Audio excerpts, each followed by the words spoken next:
We see new buses which Neoplan didn't build, and we know they are being imported from other countries to our country. So we are just appealing to the government that those buses that they import, Neoplan can build it and build better, which people testify in our country here. Hello, beautiful people of Ghana. Once again, welcome back to my channel. Well, today I'm excited that I'm going to talk to you. I'm also excited about the topic we're going to discuss now. Now, this clip basically is about a news item from City FM about Neoplan Ghana. Now, let's watch the state of Neoplan Ghana right now. Neoplan Ghana Limited is the first bus manufacturing company in West Africa. The company was inaugurated on 12 December 1974 under the Champon regime and was jointly owned by Ghana's government and Gottlieb Awater of West Germany. It was designed to primarily manufacture buses to suit the tropical conditions on the African continent. It has two branches, a servicing center in Accra and the main manufacturing center in Kumasi. According to the management, since its inception, they have produced more than 4,000 buses for government and private institutions, but their struggles began after government terminated its contract with them. Its workforce of over 1,000 has dropped to only 87. Emmanuel Manful worked at the company for 22 years. The poor working conditions forced him to quit and start a catering business. In fact, the condition was not the best. The salary over 6 years, no increment. I mean, things were very, very difficult for us. So I find it necessary that it's better I resign and establish my own business. To enable them resume the manufacture and repair of buses for various government institutions. Veronica Santadako is the secretary to the company's board. We are really struggling as a company to the point that last year for almost 4 to 5 months, we were not able to pay our staff because we were not getting contracts. We were doing minor job, which were not helping us. So all what we are saying is that we are appealing to the government to come to our aid. He should give us contracts. We see new buses which Neoplan didn't build, and we know they are being imported from other countries to our country. So we are just appealing to the government that those buses that they import, Neoplan can build it and build better, which people testify in our country here. Neoplan Ghana Limited is a company that has been established in Ghana to help Ghanaians. So the government of Ghana today should come to our aid. We are requesting and appealing for them to give us contracts and enroll us in the 1G1. Okay, I mean, this is just a little clip for you to watch and understand and appreciate why we are where we are today. You know, and sometimes when I think about these things, I'm shocked as to the level of decadence that we can go into. Now we are talking about Neoplan Ghana, and now that it is collapsed, workers have lost their jobs.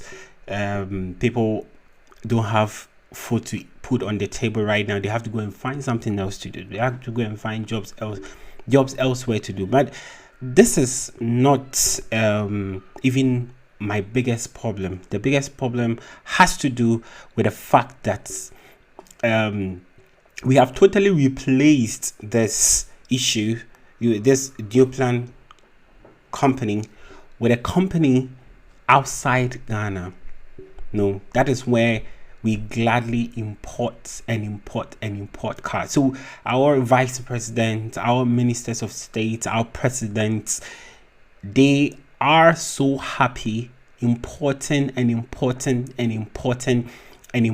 cars, V8 all over from either Japan, USA, Germany, Korea, to Ghana, and they are proud presenting it. They don't even feel ashamed that for a country as old as Ghana, after 60 years of independence, we have not been able to, be independent in terms of managing our own economy. All right. Now, this company, Neoplan, came and gave a public plea. This is a public company, right? In which the government had like 30% stake in it. They came to the government and said, look, President Kufuor gave us some contract to be producing the MMT car, that's the Metro Mass Transit cars. And these trucks, employed Ghanaians. As little as Neoplan was, it was employing welders, mechanics, engineers, liners, electricians, steel benders. I mean, name them, And then we watch for this company to go down because our leaders are fixated on acquiring foreign taste for Ghanaians. So before the advent, now let me show you something. Before the advent of U-turn buses and all those fancy buses from abroad came to Ghana, we already had Neoplan buses that shuttled people between Accra, Kumasi for all those long journey buses. Not only that, we also had all the SHS school buses manufactured, repaired, and maintained by this same company. So how many SHS schools do we have in Ghana? Like over 500 SHS schools. And these schools have their buses being produced, made, assembled, made here in Ghana.